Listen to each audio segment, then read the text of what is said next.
Quer uma receita pra lá de especial? Então pega a caneta e anota aí. Misture 5 regiões do Brasil, adicione 27 unidades federativas, acrescente uma montanha de temperos e uns milhares de pitadas de sotaques.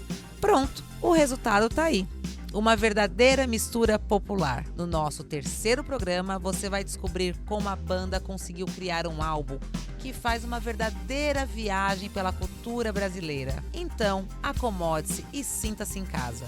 Sou Marta Araújo e agora com vocês o terceiro episódio, Mistura Popular, Misturando o Brasil, uma série de 10 episódios, celebrando os 13 anos da banda Mistura Popular. Obrigada pela presença de vocês. Vamos falar hoje do álbum Misturando o Brasil. Como foi a escolha do repertório deste álbum? Como vocês escolheram esse repertório?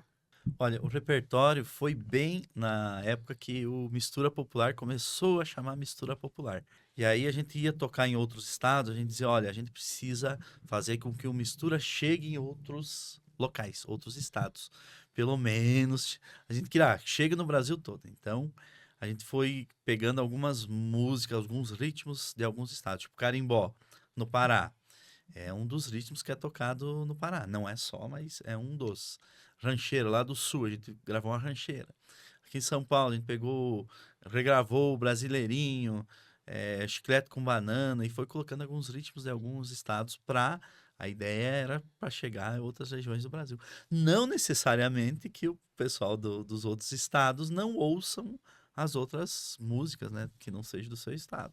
Mas foi uma das tentativas de fazer com que o Mistura Popular fosse para outros estados também. Vocês tiveram colaboração de algum artista da região, dos artistas dessas regiões, que vocês fizeram esse misturando, essa mistura toda? Não especificamente de artistas das regiões, mas, por exemplo, foi um período que eu tocava muito, ia tocar muito em Minas, em Belo Horizonte.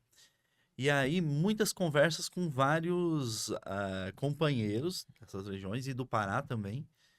E também com alguns artistas, tipo o Zé Pinto do MST, foi um período que a gente conversou muito sobre essas questões dos ritmos e tal, na escola que teve um encontro, a gente conversou muito.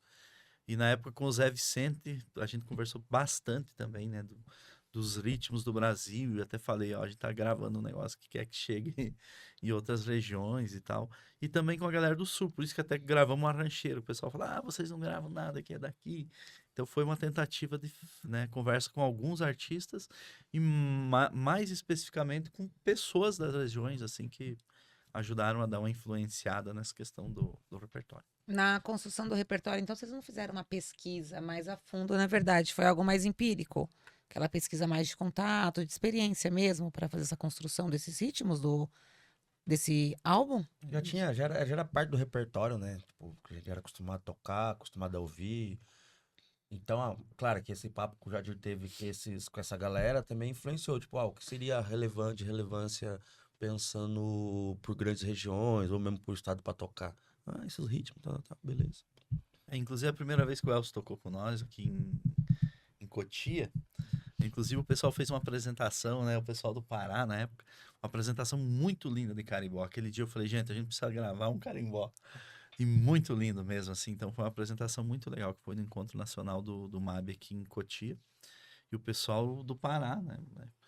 Fez uma apresentação linda, linda de carimbó no último dia. Eu falei, eu preciso gravar um carimbó, eu preciso gravar um carimbó.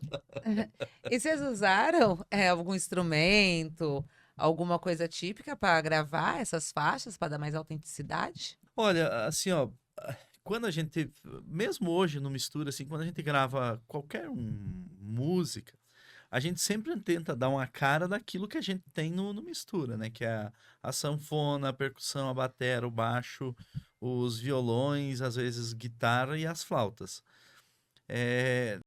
O carimbó, a gente usou alguns instrumentos de percussão um pouco diferentes, mas que é o que a gente usa hoje, o Elcio usa, Você o que fez Levi essa usa. percussão, Elcio? Não, ali no CD algumas coisas só. A gente tem essa preocupação no show, de colocar instrumentos que lembre bem. Aí sim, cada carimbó, bastante triângulo para lembrar coisas nordestino, nos forrós, tudo. Você tem essa preocupação artística, Sim. então, quando você vai fazendo shows, de representar essa mistura toda Sim. dentro da percussão? Com percussão, sim, até porque soma com a bateria, né? A bateria né, ela fica mais reta, então a percussão ela dá uma essa somada, né? Faz o triângulo, faz uma percussão legal típico daquele ritmo, daquela região. E começa a tocar um shot, um forró e não tem o triângulo, a gente só começa a dar umas olhadas. Assim, né? Cadê o triângulo? Tique, tique, tique, tique, tique, tac. Tem uma música aí nesse álbum, alguma coisa específica que foi muito difícil pra vocês adaptarem, pra vocês mesclarem? Teve alguma coisa assim? Jadir sofreu com a música aí, rapaz. Qual que é? Conta aí. Foi chiclete com banana. Só põe bebop no meu samba. Eu tive muita dificuldade de gravar na época, porque eu tinha um sotaque mais carregado que é hoje. E eu não tinha tanta malemolência do. Não tenho hoje Canta tanto, um mas pouquinho hoje aí, eu tenho peraí, mais. volta aí, canta um pouquinho. Pra Mas eu gente só entender a ponho bebop no meu dificuldade. samba quando o tio Sam. Era a dificuldade de cantar o samba. E a gente pegou uma versão na época, ouvindo, como não era uma coisa nossa, que era uma versão do Gilberto Gil. E que era maravilhoso. E a malemolência do Gil e tal.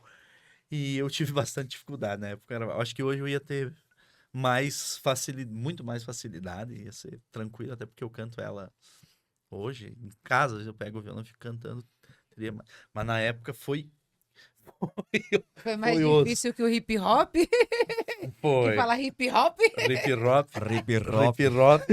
Foi difícil, foi difícil. Aí, inclusive, o Oda gravando, que era o produtor lá do estúdio, aí ele falou: vamos fazer novamente no final do dia. Aí, ainda gravando as outras coisas, as faixas, gravando as vozes. Aí ia gravar, ele guardava aquela voz.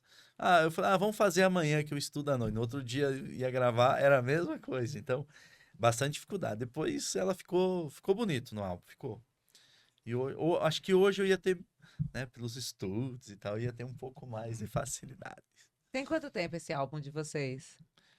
Olha, ele é do início do Mistura, então ele tá entre os 12 e 13 anos, necessariamente nesse período. Dentro desse álbum aí, Misturando o Brasil, qual que é a faixa que vocês acham que mais representa a diversidade cultural brasileira? Eu acho que todas se complementam. Todas complementam. Boa. Até isso a gente vinha conversando, né, no caminho hoje. Por exemplo, a minha mãe lá no sul, ela escuta essas músicas, a que ela mais vai gostar é a rancheira, porque é mais, né, dela. Se você coloca alguém do Pará, talvez ele vai dizer, olha, é o carimbó. Alguém aqui de São Paulo talvez é o brasileirinho, é o chiclete com banana, então, e às vezes se eu tivesse lá no sul, que eu ia mais gostar, tal, depende do dia. Então eu acho que cada música ela se complementa na sua especificidade e a ideia era isso, a ideia geral era isso mesmo, era mostrar que a gente era possível fazer várias Esse álbum tem quantas faixas? coisas. Eles são 12 faixas. E vocês acham que esse álbum ajudou a promover uma maior compreensão tipo assim, que esse álbum ajudou, tipo assim, as pessoas compreenderem esses ritmos e apreciarem mais essa diversidade cultural brasileira? Eu acho que sim. Acho que tem esse objetivo mesmo de... É isso, né? Porque essa riqueza e esse caldo cultural brasileiro, né? Rítmico e... Eu tava até comentando, assim, porque tem uma ideia de que... o Brasil tem um ritmo único que unifica a nação brasileira. Que, assim, de fato, o samba é dos ritmos que, porra, pega tudo, né? Mas também você tem outros ritmos que vai rodar e roda os estados, roda o Brasil, roda ainda mais hoje que é mais massificado, né? As pessoas escutam mais, tem mais acessibilidade fora das rádios, né? Hoje em dia, com o advento da internet e tal. Então é isso, assim, para o nosso público, sobretudo os movimentos sociais, enfim, tem essa integração e as pessoas conhecer os outros ritmos de outros estados, eu acho que tem que cumprir esse objetivo, né? E acho que dentro do movimento também tem essa mistura, assim, essa diversidade brasileira Isso, dentro dos movimentos. Tem bastante nordestino, tem o pessoal que veio do sul, tem o pessoal que é aqui de São Paulo, tem o pessoal dali, daqui. Acho que isso acaba até ajudando nessa aglutinação dentro dos movimentos. Não sei se é uma percepção minha ou se isso é fato. Eu acho que sim, até porque acaba contemplando, né? Por exemplo, São Paulo é um mundo, o Brasil tá aqui em São Paulo. Uhum. Aí você vai tocar, o cara fala, velho, mas... Às vezes fica, mas você não tocou esse ritmo. Aí ela fala, calma que vai chegar. Nós tem. Vai ter. Esse conceito que você falou, acho que é isso mesmo. Acho que o mistura popular Não dá mesmo para colocar todos os assim, brasileiros, ainda mais porque é muito rico, assim. Mas eu acho que a intenção maior é ser um espelho dessa mistura que é para quem a gente toca, né? Para movimentos sociais, que aí sim é uma mistura nacional. Então a gente lembra eles. Tenta, é lógico, pegar o máximo de lembrar cada região, mas é ser um espelho dessa mistura dos movimentos sociais, assim. A gente faz 2 dias, a gente tocou lá na Fábrica de Cultura em Diadema. Aí a gente tava tocando baião, forrozão, shot. Aí fizemos. Gentileza já era gentileza. Outra, né? Outra. Aí vai pra um blues. Não Não, era banda de forró? vocês têm até hip hop, né? É. Aí sobe o Pânico e faz a participação do hip hop com nós. É. Então é uma. Ainda não tivemos um funkeiro, né? Mas quem sabe aí no. Vamos ter algumas apresentações. É, fala, cara, a gente deve um funk aí. Tá devendo um funk, então.